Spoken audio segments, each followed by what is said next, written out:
developed through about 20 sessions in the month of June. The outstanding universal value is the first topic we explore because it is the root, is at the basis of the World Heritage List, the World Heritage Convention, and so on. In our debates that started in November, there was the feeling that the notion of outstanding universal value has to be better understood and perhaps reinterpreted in the light of the new challenges, in the light of the new conservation issues, around the world.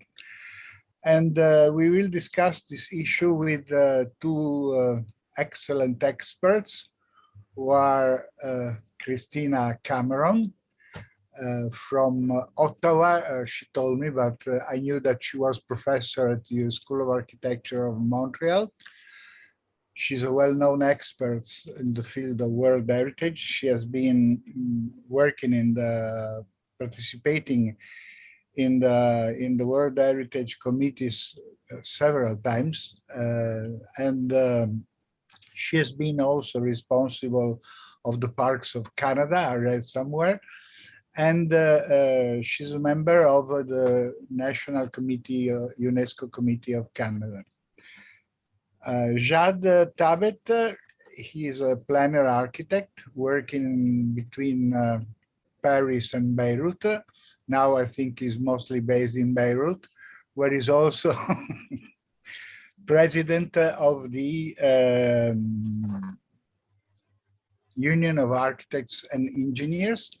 And he is very much involved, I think, in the reconstruction of Beirut after the big explosion of the last year. And he was also a member of the World Heritage Committee as a representative of Lebanon.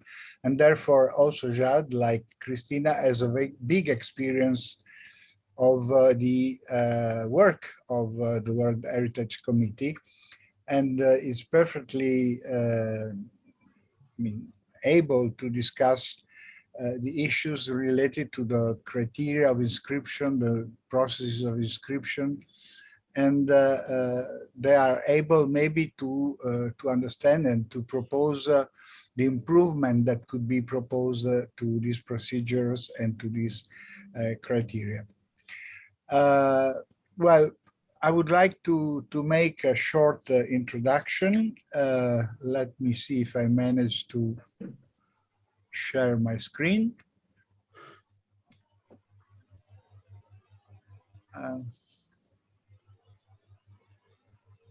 Did you see something? No. Yeah. You see the presentation? Yeah. Okay, fine. So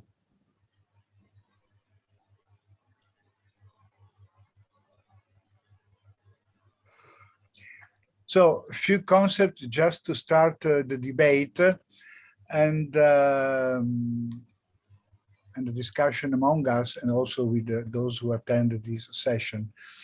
Well, it has to be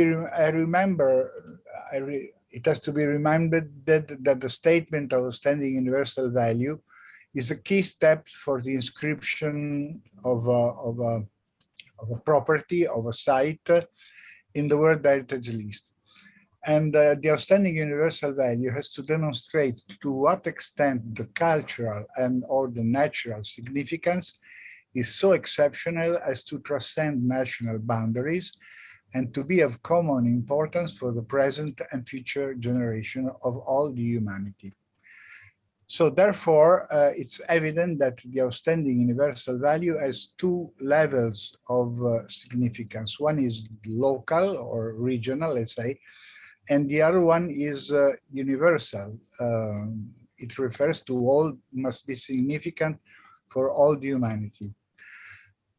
On the other hand, the outstanding universal value, according to the operational guidelines, has to be defined with reference to the criteria of selection.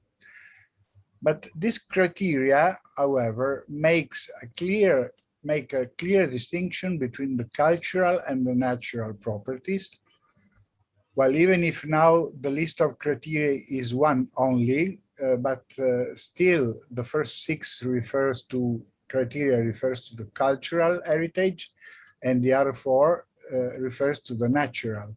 So they reflect the division that existed until a few years ago between cultural and natural properties. On the other hand, these outstanding universal values do not allow to link the intangible values to the tangible heritage, but for limited aspects, referring to some historic events or referring to some important characters and so on. So the outstanding universal value forced in a way to divide the world heritage properties in two categories, the natural and the cultural, even if a third one exists, which is the mixed one, that in reality has not been very much used.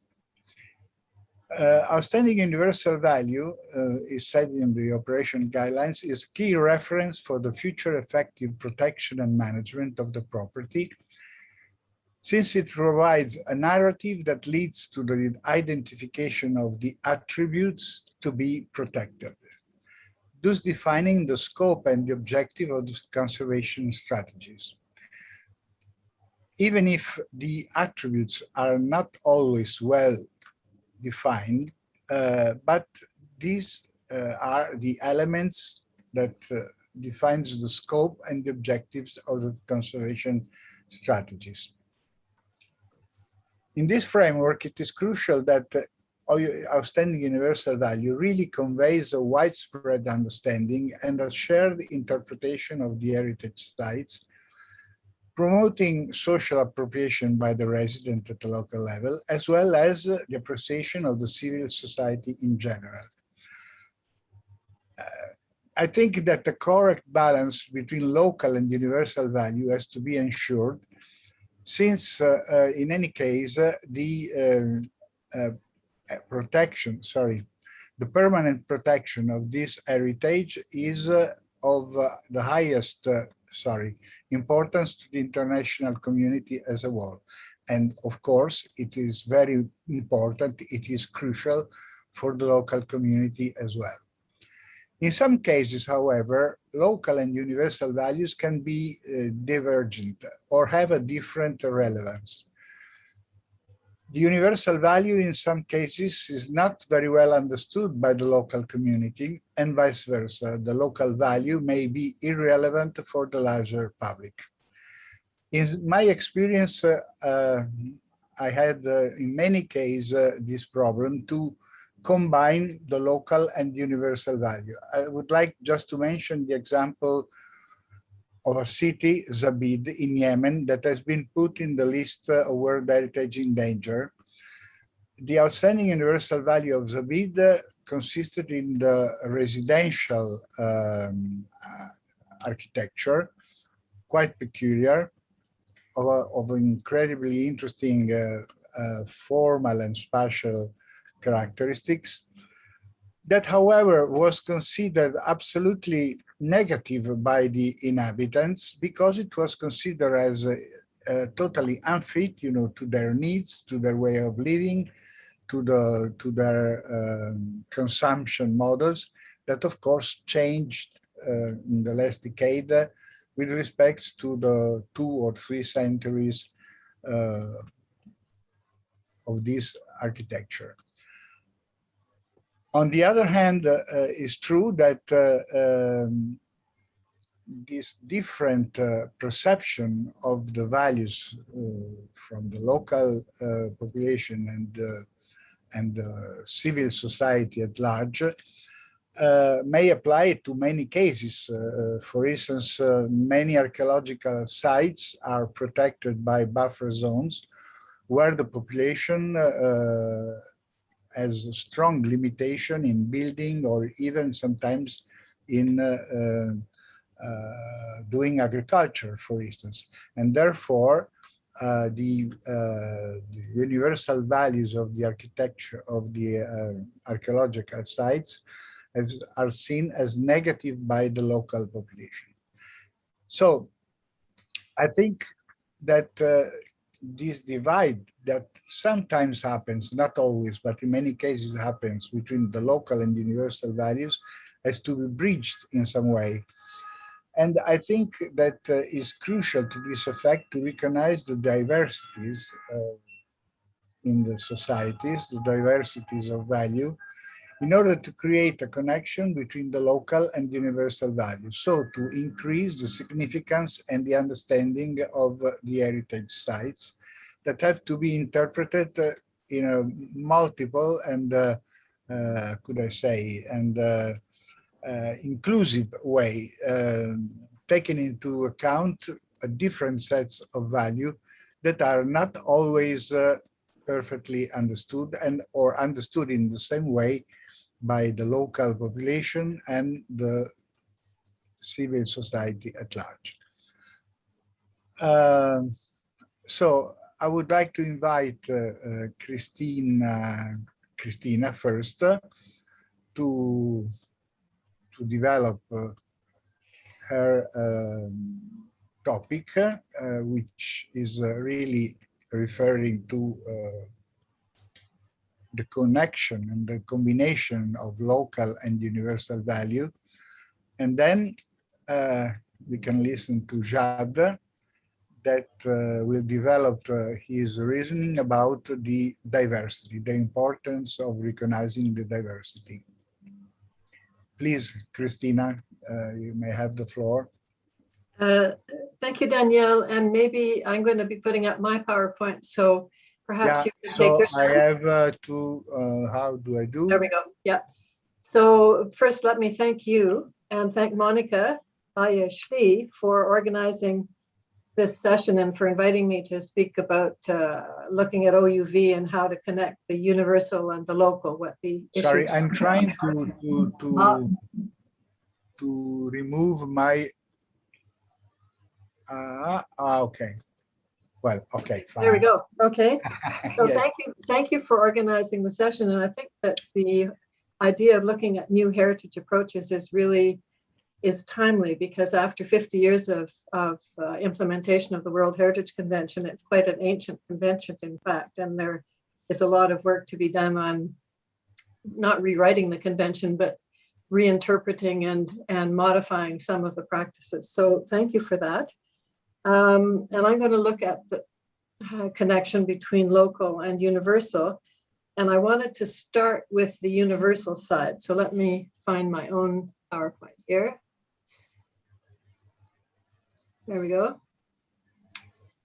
And hang on.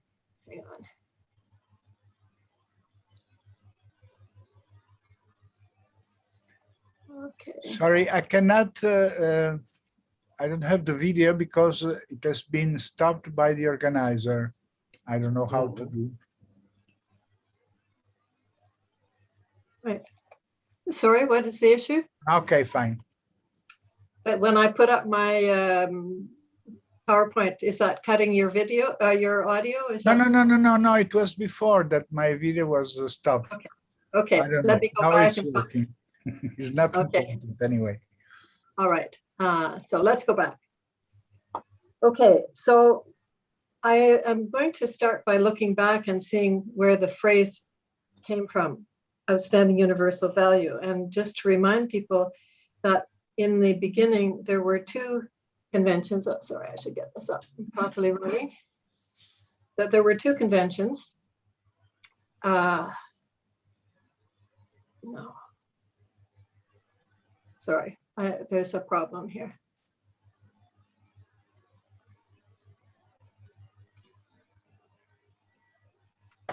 Okay, now. There's some glitch in the system. It's not really crucial, but anyway, let's see. Try once again. Okay. and put it Okay. up. And yes, and then we see what happens, because that's when I went over here that we had a problem. No, it's okay. It's okay. Okay, now we're good. Okay, I think. No, we're not. Uh-huh. I'm sorry. This is okay. Okay, anyway, just to go back, that there were two conventions that were working in parallel. There was one from IUCN that was a natural heritage convention, and there was a second one that was a cultural heritage convention being prepared by UNESCO. And then at that time, the UNESCO took charge of that, and basically in April of 1972, it organized a UNESCO special committee, as you can see here, and they prepared a draft, and from the beginning, from the natural IUCN draft, they took outstanding universal value. That was always there. But on the cultural side, they had sometimes exceptional universal interest and or universal interest. So during that special committee, which went on for 3 weeks, there were a lot of proposals, like some countries wanted to have particular value. I don't know what that would have meant. Universal heritage, universal value, outstanding significance for mankind. And indeed, Nigeria wanted to put in an amendment to delete universal. So there was not really a clear agreement, honestly, on what was OUV or what would be the best term. And in the end, it was the United Kingdom that proposed to replace the Secretariat draft of universal interest with outstanding universal value. And that is there was a vote actually that went on to keep the word outstanding. But by April 21st, which was 2 weeks into that meeting, the accepted term for both natural and cultural heritage was outstanding universal value. And we should note that it was in the convention 13 times without definition. So this is not particularly helpful for moving forward. But if you take outstanding, universal, and value as 3 words, outstanding does suggest some kind of excellence, but not defined or how to measure. Universal seems to express worldwide, again, not explained. And value is quite subjective and abstract, of course. And it was pretty clear from the beginning that there was a lot of unease about that outstanding universal value. And it's interesting, if you go back to the very first operational guidelines of the convention, the June 1977 operational guidelines were right at the very beginning. You see that the discomfort, because you have this phrase in paragraph 7, the definition of universal in the phrase outstanding universal value requires comment. Some properties may not be recognized by all people everywhere to be of great importance and significance. Opinions may vary from one culture or period to another, and the term universal must therefore be interpreted as referring to a property which is highly representative of the culture of which it forms part. That's actually quite close to the NARA document, which is in 1994, if you look at that. And Jad's nodding. It strikes you when you read it. But over time, the committee has tried to clarify the meaning of OUV. There have been many meetings and discussions. There was a big meeting in Kazan in 2005, but many others. And finally, what does OUV mean? The committee has started to nuance that a bit. First of all, by using, when you think of outstanding, you now have to prepare, countries have to prepare comparative analysis and use thematic studies from IUCN and ICOMOS if they've been done. So outstanding is not in a vacuum. Outstanding is deemed to be through comparison. Universal has in part been defined by regional biomes and so on. And on the cultural side, there is this phrase, recognition by a large or significant segment of humanity. I don't know how you prove that. I don't know how you measure that, but anyway. And then the value, and Danielle, you mentioned that, is the question of attributes. So the attributes have made more tangible and measurable the unmanageable, I suppose, the value part of outstanding universal value. So all of that chat and discussion at committee meetings over time led to the 2005 operational guidelines, when this new definition, which Danielle, you put up as well, which is the description that's in the operational guidelines. Outstanding universal value means cultural and/or natural significance, which is so exceptional as to transcend national boundaries and to be of common importance for present and future generations of all humanity. As such, the permanent protection of this heritage is of the highest importance to the international community as a whole. So that's where the World Heritage Committee has landed on providing a definition to what was not defined in the convention itself. So then let's take a look at local. And it's just interesting that the drafters, that group of experts that met for 3 weeks in April 1972, they weren't insensitive to the national and local values. And they were working on and discussing a UNESCO recommendation concerning here's the title, concerning the protection at the national level of the cultural and natural heritage. Now, there was a lot of debate about whether such a recommendation should be created. And there was also a second debate about whether it should be included in the text of the World Heritage Convention because it, quote, was not international.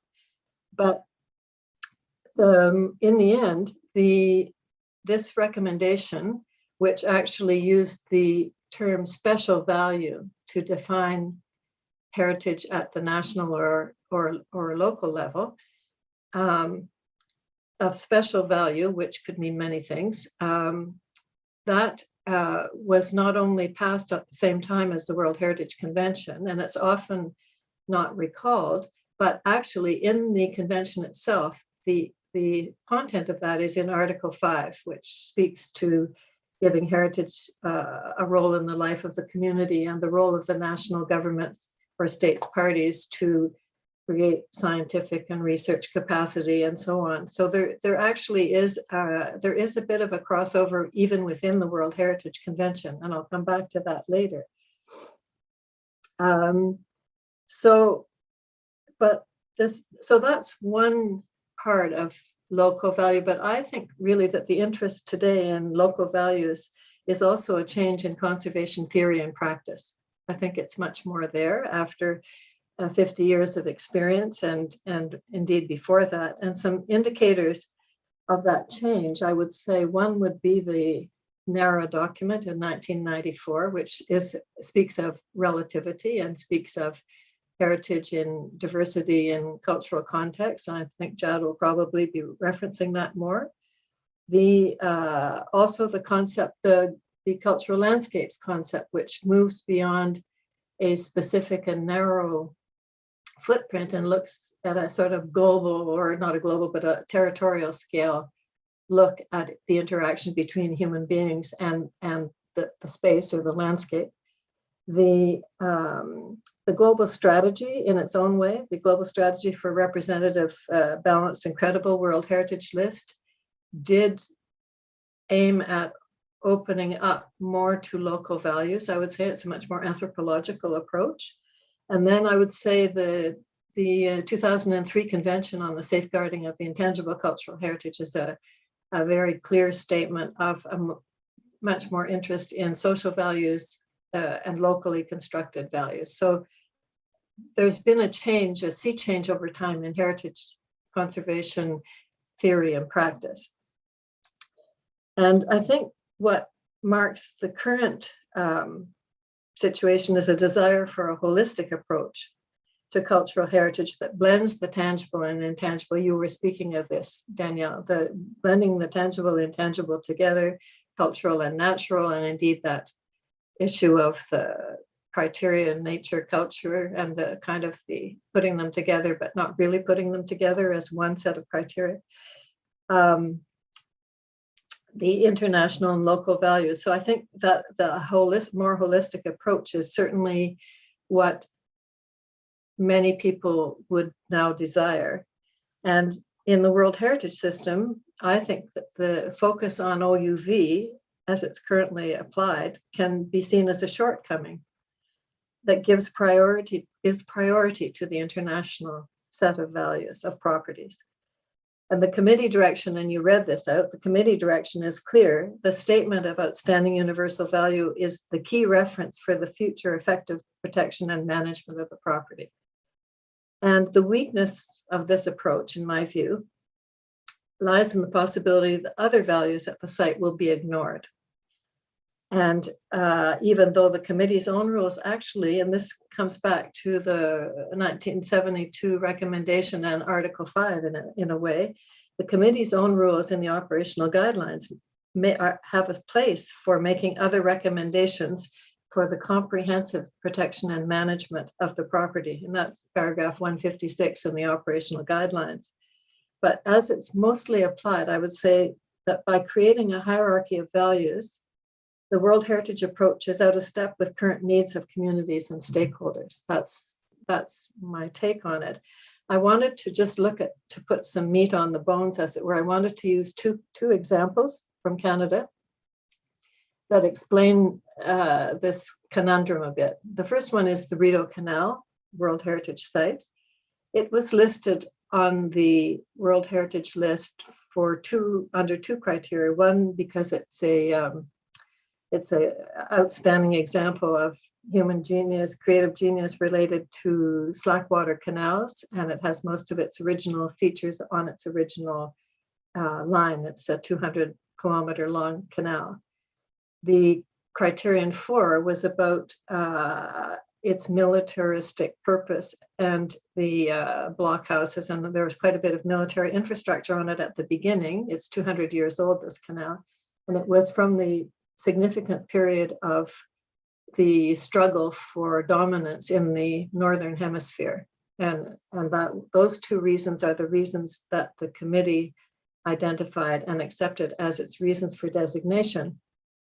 What it misses in that process, however, is that there are other values there. And I just show you here the question of setting and visual integrity, because these obviously, these are along the edge of the canal. One is right in the heart of Ottawa, it's a major hotel, and the other is in a small community. And that building on the corner in the small community was the biggest building between Montreal and Chicago at one point, and that shows the importance of the canal and so on. And the committee at the time was not happy with this narrow buffer zone that the state party proposed, and encouraged efforts to be made to do a landscape approach and to look beyond the 100 meters on either side of the canal and look beyond to the visual setting and what could complement the story, which is a much more holistic approach.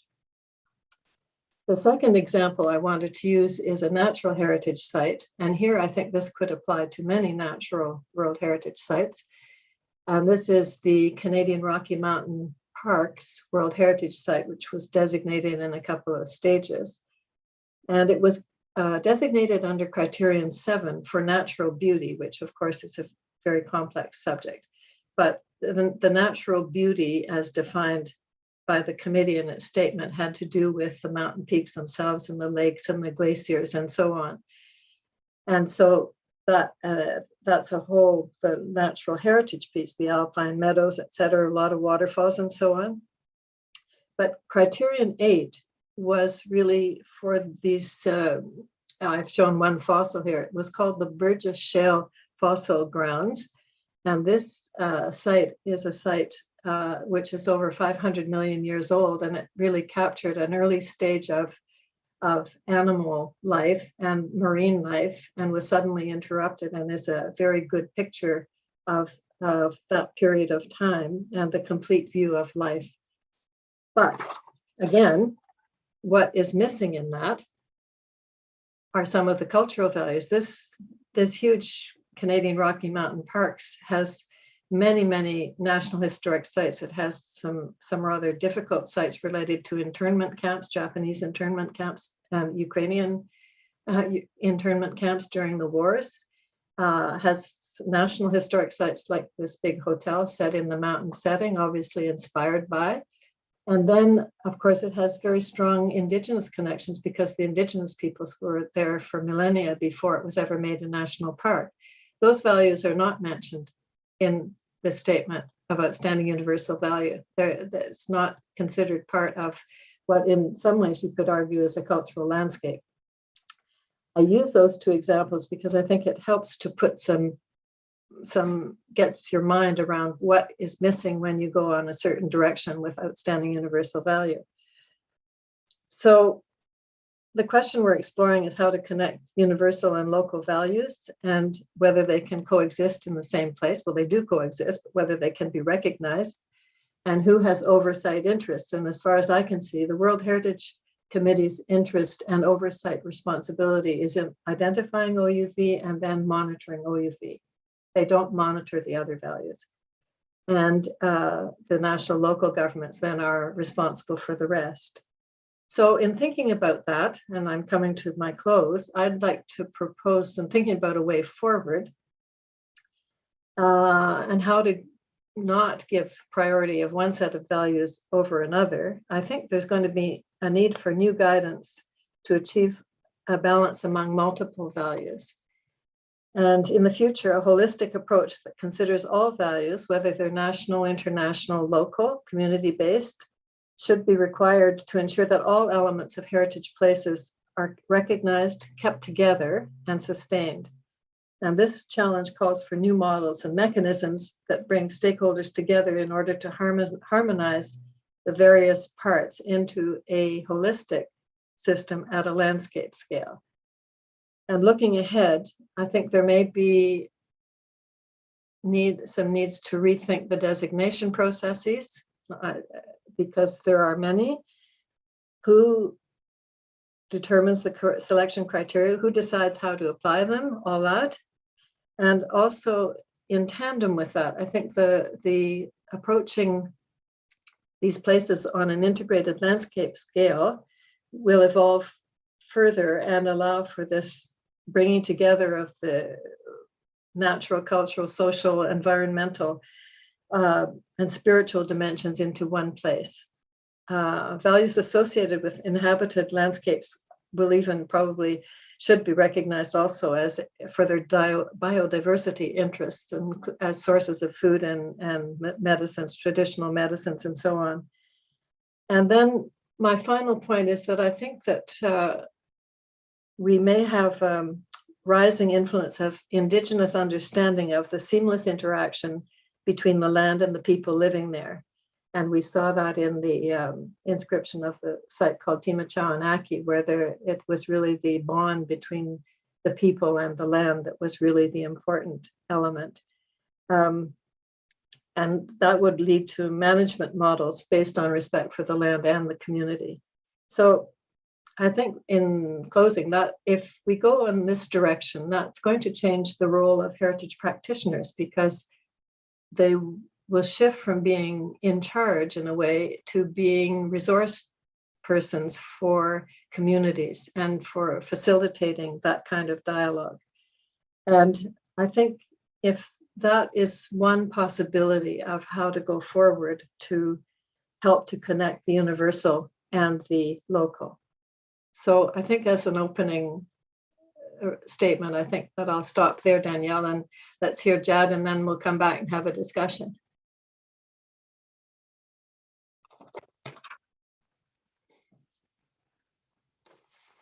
Thank you. Thank you very much, Christina. It was really interesting to hear your presentation, and it explains a lot about the confusion which exists to a certain extent. Mm-hmm. And also this divide between cultural and natural, which remains in a way. And in some cases, really, I mean, it should be really overcome. Think of Venice, for instance. Venice is inscribed together with its lagoon. I don't know how many square kilometers the lagoon is wide, you know. And of course, it's part of the city, and the city is part of the lagoon. But the changes, the process of change are totally different. They do not depend on the same factors.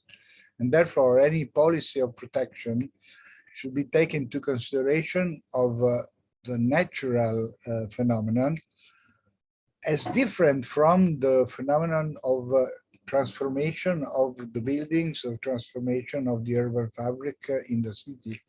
Could not be the same, but at the same time, lagoon and city are one property, are only one property. So anyway, Jad, give you the floor. You talk about the diversity, I suppose.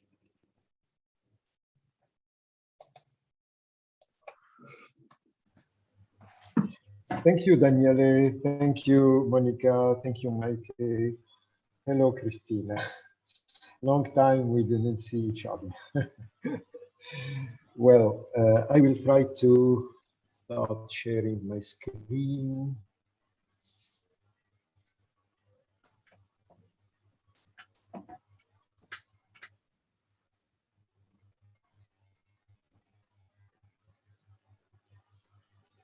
Are you seeing it?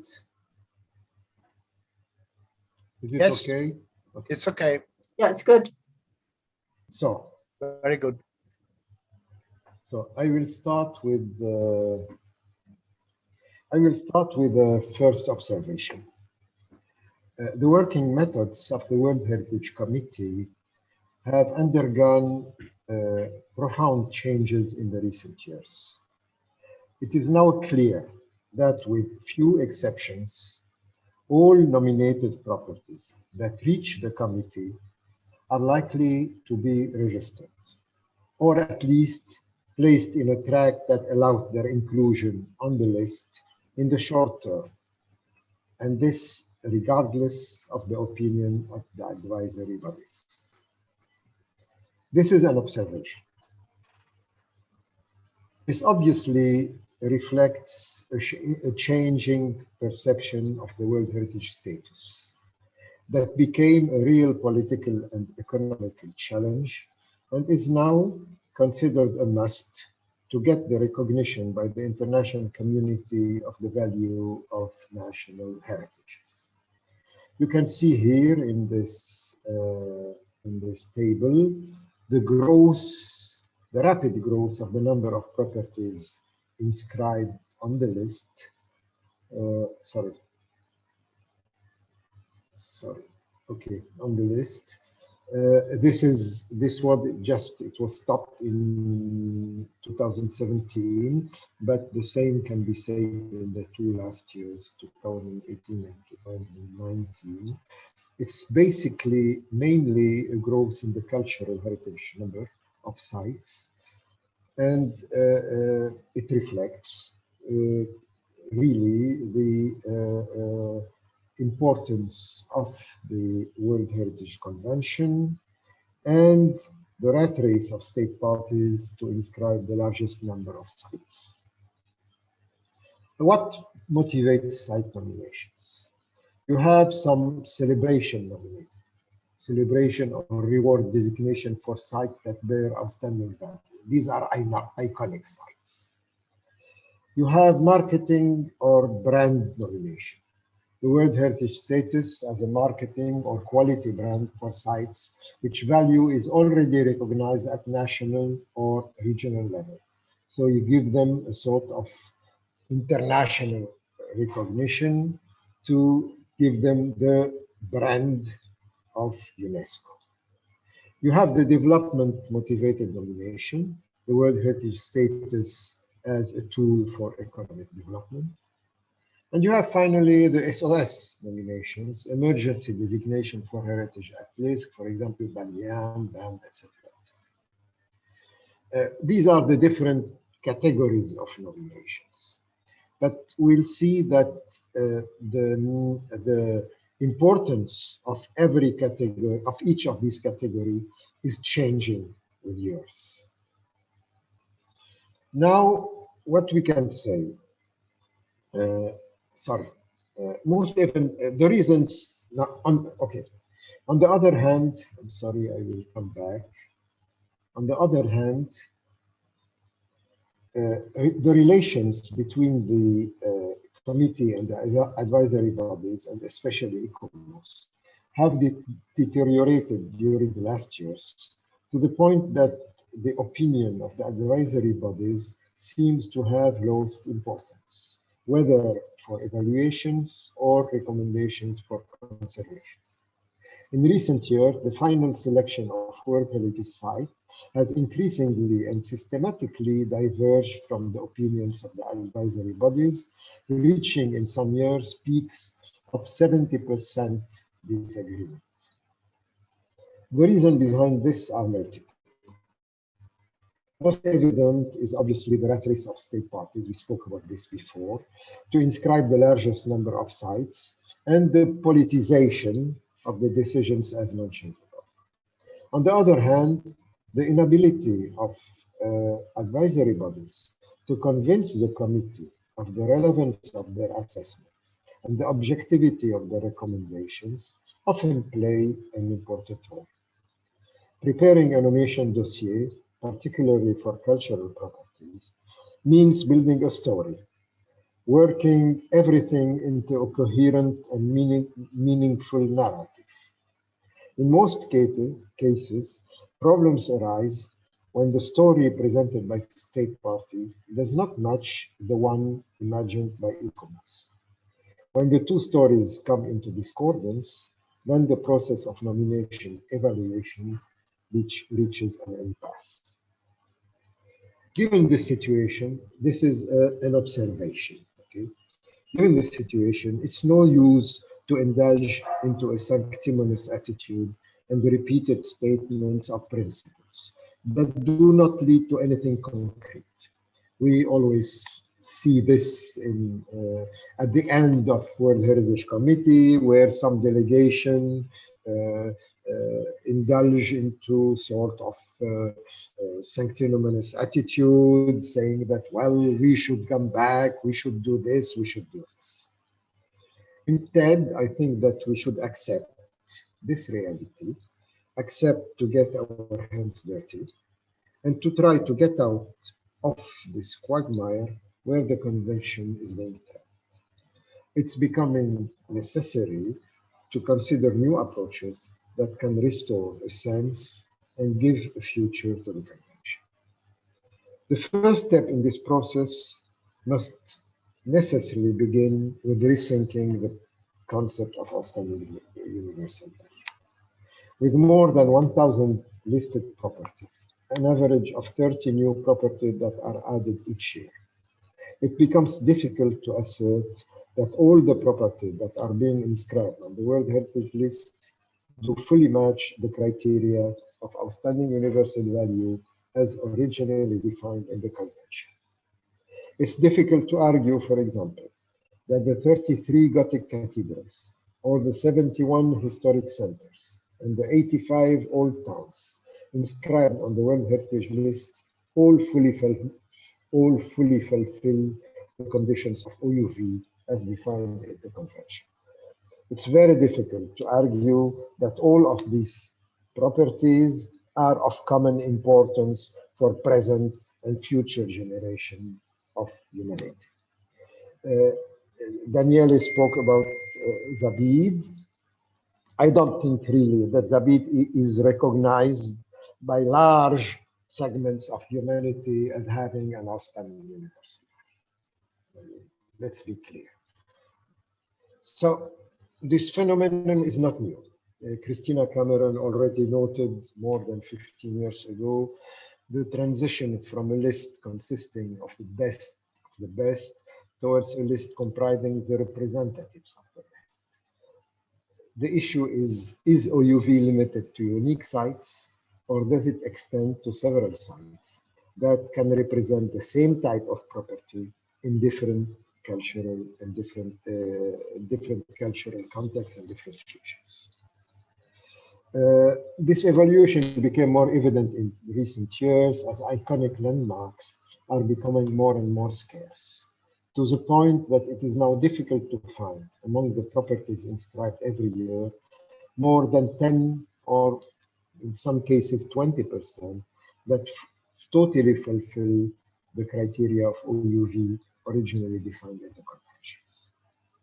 Hence, we have to admit that the World Heritage List, as it stands today, is not a list of property of outstanding universal value in the sense originally defined in the convention.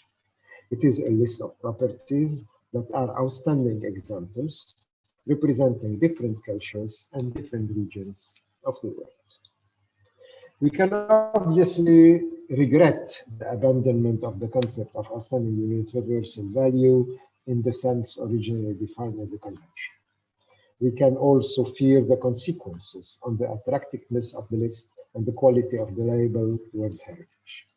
But we should not forget that this concept goes back to the 1970s. And this concept was heavily criticized since the beginning by many renowned heritage theorists, and first by François Chauvet, who noted that it was illusory to detect the heritage value from the cultural and social milieu that produced them, and that such stand could only lead to freeze heritage by transforming it into an object of worship or a consumer product.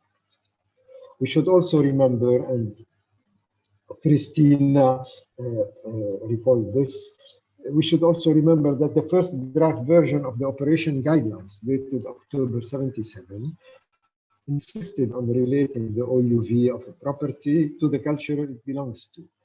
I will quote again what Christina said or presented. Quote, some properties may not be recognized by all people everywhere to be of great importance and significance. Opinions may vary from one culture or period to another. As far as a cultural property is concerned, the term universal must be interpreted as referring to a property which is highly representative of the culture of which it forms part. This broader definition was not retained in the final version of the operation guidelines. And the concept of universal value, outstanding universal value, has often been interpreted based on the European tradition linked to the philosophy of enlightenment. This has led to a strong imbalance in the World Heritage List as far as regional distribution of World Heritage properties and with an over-representation of properties belonging to Europe and to the Western Hemisphere. You can see that in the 1980s, 50% of the properties inscribed on the list were Europe and North America, and now, or it is 47%. There is no real change. Okay. Now, the NARA document on authenticity, such a restrictive interpretation was challenged by several nominations from Asia and Africa that could not meet the narrow definition of cultural values. And since the early 1990s, the World Heritage Committee recognized the need for a broader understanding of cultural diversity and cultural heritage in order to evaluate the value and authenticity of cultural property more objectively. The NARA document on authenticity was drafted by 45 representatives from 28 countries during the conference held in NARA, Japan in November 1994.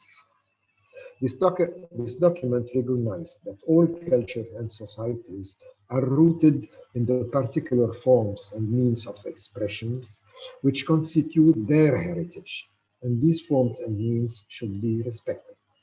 Since different cultures have different belief systems and a wide array of tangible and intangible ways to express and transmit them, the concept and application of authenticity actually vary from culture to culture, and even within the same culture.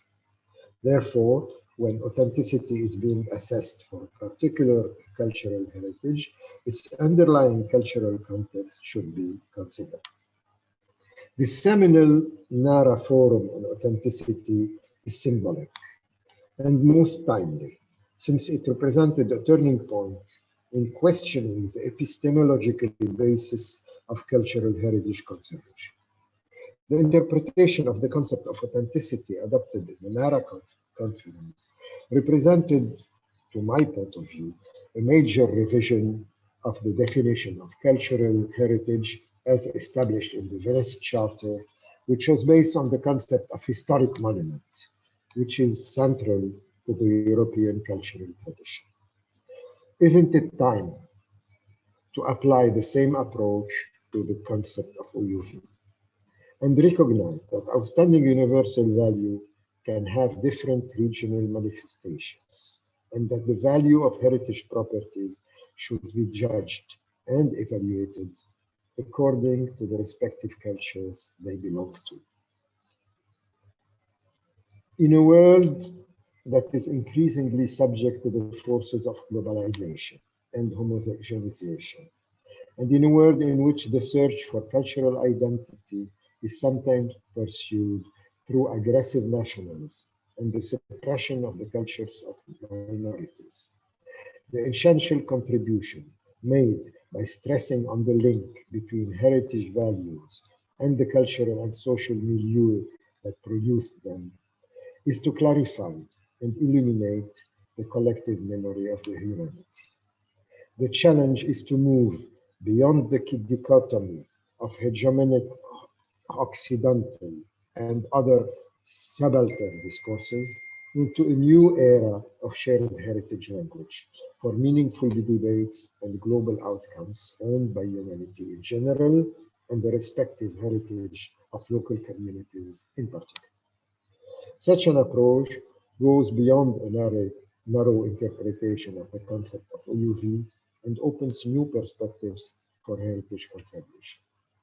And finally, I would like to conclude by saying, since the heart of the convention is about protection and international cooperation, what matters ultimately is to find ways to ensure the conservation of cultural and natural heritage properties, regardless of our interpretation of the concept of OUV, and regardless if these properties are considered outstanding, universal, as these properties are of common importance for present and future generation of humanity, etc., etc., etc.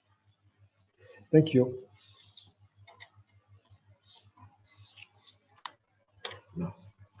Thank you very much, Jad, for your very clear and inspiring speech. Okay. Good. I think, in any case, that your two presentations have many points in common. Yes. And I think that, in any case, many issues remain open. In my opinion, the first one is, well, there is a question, there is an issue above all. If we talk of World Heritage properties, these are in a way selected by the state, so they depend largely on the choices of the party, the state member of the states parties of the convention, and the policies of the states are extremely different one to each other. And well, if you want, I can mention the Italian case. In Italy, the first World Heritage site were the Paleolithic or Neolithic graffiti of the Val Camonica. They were inscribed before Rome, before Florence, before Venice, for instance. And for at least 2 or 3 years, this was the only World Heritage property in Italy, which seems ridiculous, but it is like that. And if you want, I can continue about Italy. There is a lot of, Italy has 52, I think, World Heritage properties, and continues to propose properties that maybe should have been nominated 20 years ago, whilst many others are not nominated at all anyway. So this is the first issue, you know, the policy of the state. It was said that the World Heritage system prevent the civil society to participate in the identification, management, and so on. But this starts from each country in general. I don't think there is a country where civil society really participate in the identification and management of heritage. So this is the first issue. Even if I must say in many countries there is an increasing interest of the population in the protection of their heritage, because they recognize that the heritage in a way represent the roots of the society and represent something to which everybody belongs to in a way. But the second aspect, which seems to me important, is that the notion of outstanding universal value, as Christina was saying, leads to ignore the rest of the heritage in a way. For instance, let's take the case of Brussels, a very beautiful city from many points of view. Brussels has inscribed a Grand Place and 9 buildings of Victor Horta, which are wonderful for sure. There are at least other 30 buildings of Victor Horta that are ignored, and there is a city around them that is completely ignored. I think this is a bit a paradox, but I can continue. There are many examples, even within the same country, of properties that have been selected according to criteria which are extremely different and even contrasting. I live in Ferrara. Ferrara is World Heritage, not only the whole city, historic city, which includes the medieval city, the Renaissance city. It includes also some cultural landscape outside the wall. But this property has been enlarged to I don't know, remember how many hundreds of square kilometers of countryside and landscape, cultural heritage, which is included cultural landscape, which is considered only cultural, whilst Modena, which is 100 kilometers far from here, has inscribed only the cathedral, and Ravenna 8 Byzantine churches. So you see, there are huge differences in the criteria of nominations that makes impossible to, for instance, in a country like Italy, to establish a coherent policy for the protection of World Heritage. On the other side, all the municipalities here are obliged in their master plan, in their municipal plans, to protect the historical center with measures building by building. So, you see, the World Heritage, in a way, really delimit in an incredible way the range and the scope of protection, and it's very, very partial. In other countries, the situation is probably the opposite, but I think that it's very difficult to find, well, a logic in the well, Christina was saying that, for instance, the universal value can be established through a comparative analysis. But the comparative analysis is made using examples that are, I mean, not necessarily the appropriate ones, are examples that, I mean, are chosen because of it's not clear what reasons in many cases. Anyway, I think that there is very much to change in the process of identification of the World Heritage properties. And I don't think that the outstanding universal value as it is defined now can be an appropriate tool to identify the properties to be inscribed in the World Heritage list. I don't know what you think about that. And I think that in any case, the divide between the local and let's say the universal values is one of the aspects to be taken into consideration. Mm-hmm. Yes, Christina, please. Thank you, Danielle, and thank you for that summary. I want to come back to the issues you've raised, but I actually want to ask a question to Jad about his presentation, because I was interested at the front end when you showed the reasons, the motivations for bringing sites forward. I agreed with much of what you said, and it was very well said. But when you came to the motivations, you had celebration and you had branding and so on. And it put me in mind of some of the conversations I've had with, especially people from the IUCN side.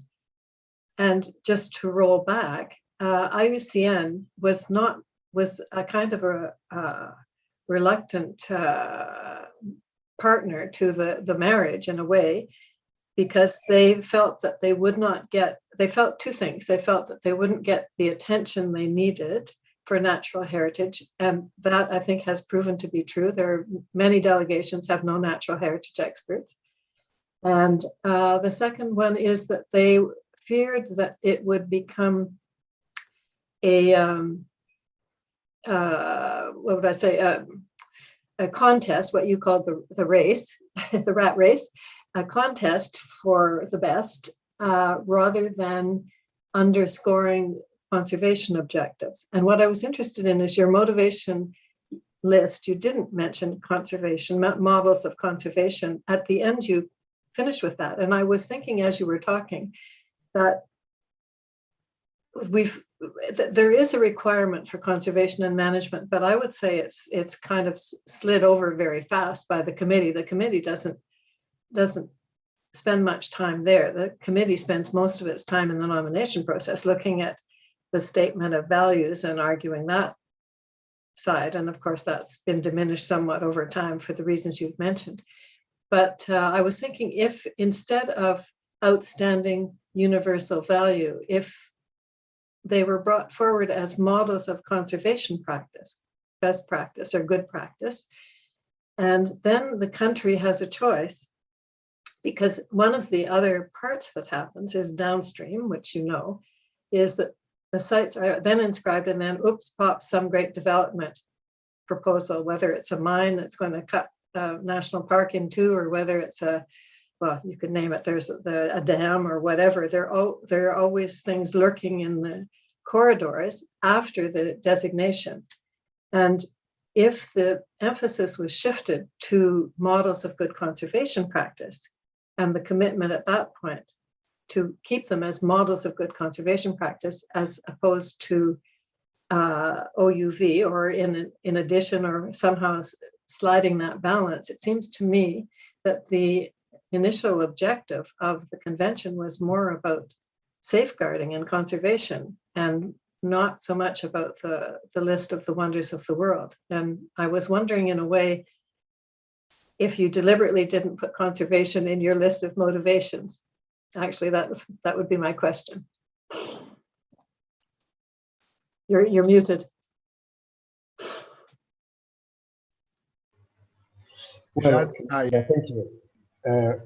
I deliberately didn't put conservation as a motivation, because you know, as I know, that very, very, very few state parties nominate properties for conservation in an objective of conservation. They nominate properties for, you know, well, branding, for economic things, etc. Very, very few state parties consider that nomination is the main reason for nominating a property. I will go a little bit further. I think that more important than the list of World Heritage is the list of World Heritage in danger. I think this should be the main list. This is the list where we should basically and mainly work on it. Because, and this is when the convention started, you remember it started before the convention. There was the Aswan issue, there was the Venice flood, etc., etc., etc.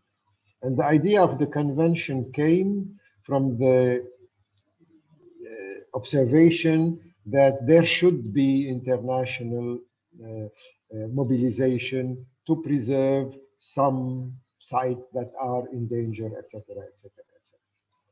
So I think the endangered list is more important than the list of World Heritage. And unfortunately, the endangered list is not considered by state parties as an important list. On the contrary, state parties do not want to be part of the endangered list and fight in order not to be inscribed on the endangered list. I mean, the example of Venice is one of these examples. I mean, although Italy is well, is a very, let's say, is a country that has a lot of respect for heritage, etc., etc. But when the issue of inscribing Venice on the world list in danger, because all of the problems of the cruises, etc., etc., came, well, Italy fought in order not to have the Venice inscribed on the World Heritage List. This is a common practice everywhere in the committee, but I was really surprised that Italy, that gives such a consideration to heritage, and Italy that has such a role in the World Heritage Committee, in the history of the World Heritage Committee, in the memory of the World Heritage Committee, Italy fought in order not to have Venice inscribed on the World Heritage. While I think that the list of World Heritage in danger should be the main important focus of the committee. These are the sites that we should first protect. These are the sites that need a real mobilization of international community to protect them. The other issue is that of conservation. I think that conservation is more important than inscription. I agree with you totally. But this is not recognized by state parties today. And I think this is also a question of, well, when you, let's say, I will say things differently. When the list will have 2,000 or 3,000 sites inscribed on the list, maybe the brand UNESCO will not become so important. And maybe in that case, state parties will not go in a sort of race to inscribe more and more sites. And maybe in that case, the inscription of a list will become a more banal thing, mundane. And maybe in that case, state parties will consider more the issue of conservation and the issue of inscription. This is wishful thinking, but maybe this is what will happen finally. Yes, thank you, Jad. Your observation about the World Heritage in danger is very interesting. Indeed, I also think that this should be the priority in our debate. Even if the properties which are in this list for very different reasons in any way. Sure. Not only for the lack of conservation, but also for destruction due to the wars and so on. So in any case, this is true. There is a question in the chat. I just wanted to just one small observation. Yeah. Some of the properties inscribed on the list are so big and so large that the issue of conservation becomes very difficult. I was 2 years ago, I was in a mission, joint ECOMOS UNESCO mission to St. Petersburg and Leningrad region. It's a site which is inscribed on the list, but it's so big, so large, it embraces so different things that it's really impossible to have a sort of coherent strategy of conservation of this site.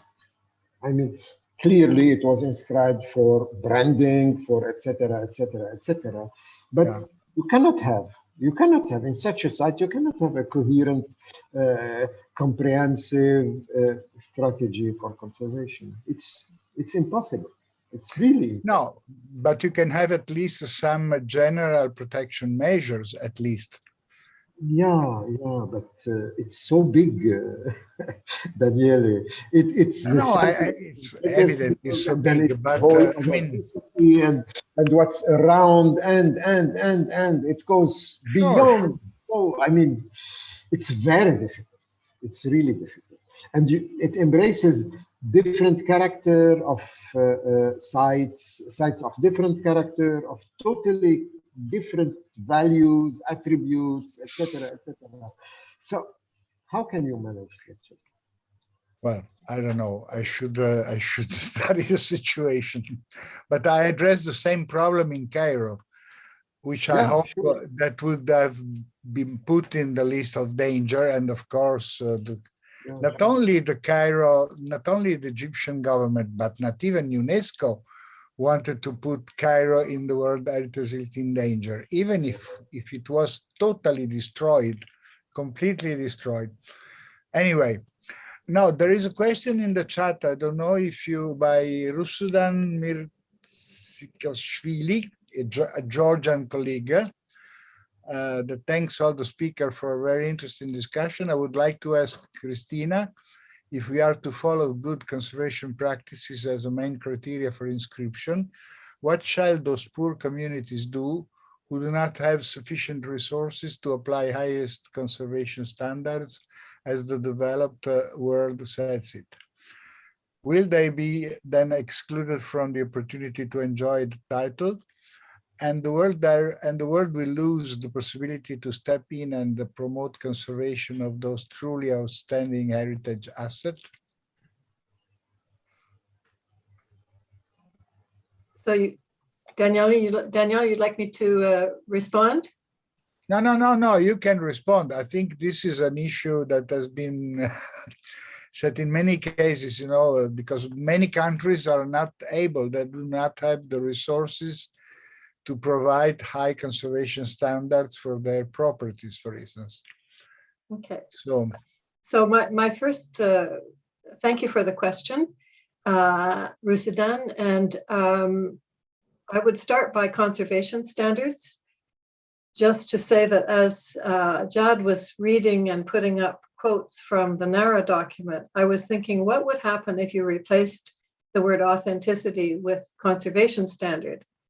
Because I think I think there's a lot of work to be done in thinking through what are appropriate conservation standards in the culture in which a site resides. So there isn't one pure standard that out there, and I think there has been quite a European domination on monuments-oriented standards. And I do think that there's a lot of thinking that could be done about cultural context and some of the what conservation practices could be in traditional practices, not related to some of the well-known standards that are out there.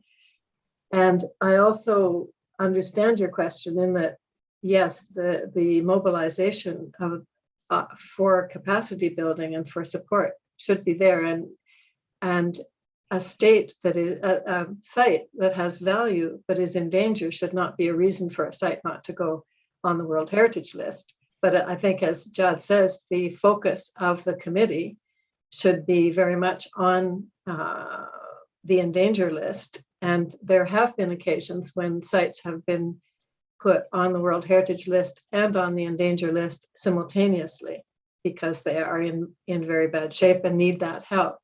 And my third point would be, and it really comes back to something, Danielle, you said at the very beginning about Zabid, and that is the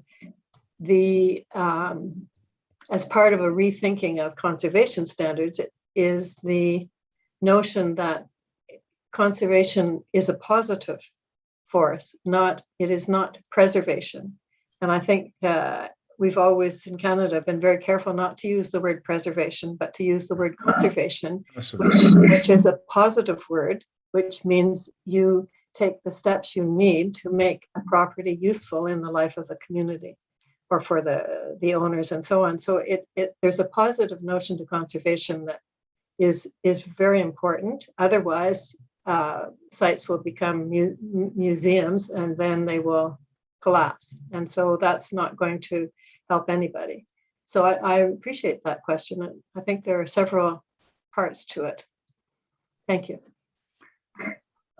Yes, there is a question in the question and answers. The question is, if site managers would intend to apply the local value to protect World Heritage, could you recommend how often site managers should identify the local value due to the constant change of the view? It's not very clear.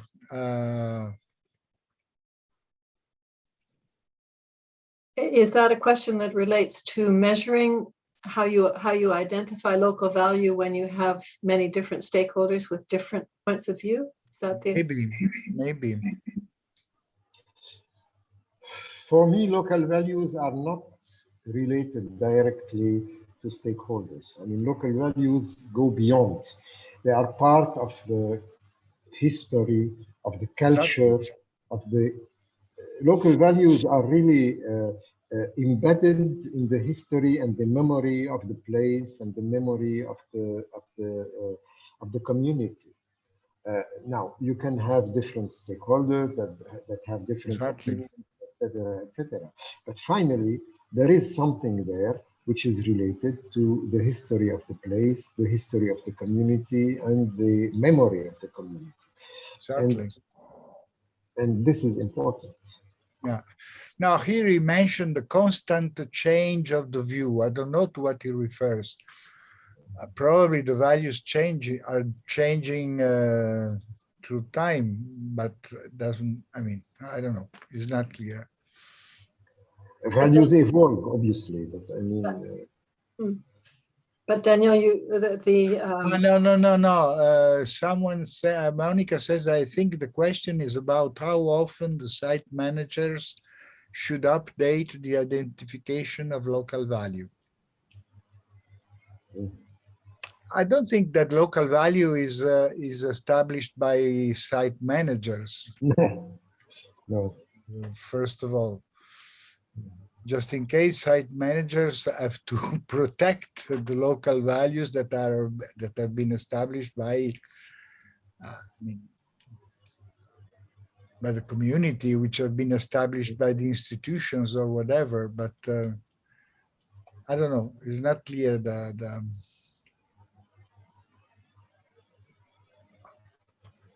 Anyway. Are there any questions? No, I think that's all. Just a small remark, Daniele. When we were discussing, I don't know, it was 1 or 2 years ago, about Cairo. Yeah. And you told me that, you wanted to inscribe the Khedivian Cairo or something of this sort. And the local authorities told you, but how can we inscribe this? We have to push out the people living there in order to... Exactly. So this is a completely, I mean, a completely distorted vision of conservation. Absolutely. And it's important to understand that, and this is directly related to the idea of archaeological site or of historic monument. I mean, exactly. Yes, Exactly. monument should be preserved as Exactly. it is, etc. So I think that the modification or the change in the interpretation of OUV from the idea of monument or historic monument to another idea which is broader has implications on conservation also. Absolutely. But you know, Jad, it's not so simple. It's not so simple. And ICOMOS itself, in many cases, is still linked to the idea that you know, heritage is about monument, is about outstanding buildings, is about outstanding sites, and so on. And I mean, e-commerce, some e-commerce experts, at least, not e-commerce as an institution, but this is the ambiguity of the concept of outstanding universal value. exactly. So, Danielle, I wanted to come back to one thing that you said in your opening remarks about criterion 7. And I just wanted to remind us all that there has been a huge amount of, I mean, it's always been interesting to me that the beauty is not in cultural criteria anywhere, that it's only in the natural criteria, which is an odd thing. But the bigger picture is that I would say that ICOMOS and IUCN and ICROM have been working very hard to try and bridge the gap on the culture-nature divide, which has always been there. And I think it in fact, it structurally was in the beginning at UNESCO, where you had ecological sciences in one place and you had culture in another place. And it's often in government departments and states parties where the environmental side is somewhere else than the cultural side. But I would say that the advisory bodies have been making very big efforts and having a lot of engagement and discussion about how to look at the interrelationship between cultural heritage and natural heritage as it manifests itself on the land and in the landscape. So I think that, just for the record, I think there's a lot of work being done there that is very positive. and I think that another issue to be explored is the link between the tangible and intangible heritage. I think that, I mean, as you know, maybe you know, I am particularly interested in work in historic centers. Historic centers and historic cities are not a simple collection of monuments, streets, buildings, and so on, but are also, and mostly in many cases, a place where people live, where, I'm not saying traditions, but where uses, behavior and so on are closely linked to the historic fabric, are closely linked to a way of living that in a way is still alive, that is still working. Well, things, I don't know, in these periods here in Italy, our cities are transformed into restaurant, open air restaurant, because of the COVID restriction and so on. You know, the restaurant cannot have more than a limited number of customer in their inner spaces, and therefore the restaurant expand, you know, and our squares and streets and sidewalks are full of tables, you know. Seems that, well, this is ridiculous, but this is true. I mean, if people goes out to eat, where does he go? He go in an historic place. He goes in a place he thinks to belong to, you know. If people is looking for a place to establish some activities that has some link to culture, to history and whatever, where does he go? He goes in the, when young people wants, well, this COVID-19 is, it has been a very interesting lesson to many extent, because especially young people used to gather even illegally, where? In the historic centers, not certainly not in the discotheques in the periphery that were closed by in any case. But they used to go to gather in the streets of the historic centers. And that's quite significant, because that means that the sense of belonging is there. I mean, it's not somewhere else.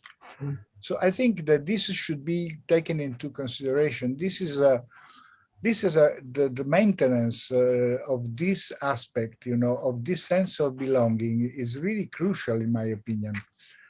And is linked to intangible aspects. I mean, cannot be expressed through architectural features or through architectural or spatial characteristics. Of course, it cannot be expressed by numbers, that's for sure. But I think that it has been a very interesting lessons of the COVID-19. Sure. Okay, let me see if there are other questions. No, I don't think so.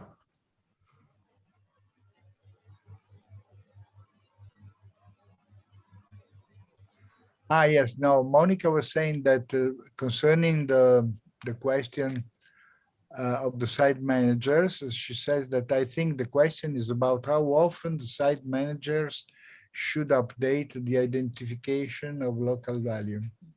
Well, no, I think that we Site have. manager who that identifies. Exactly. Yes, yes.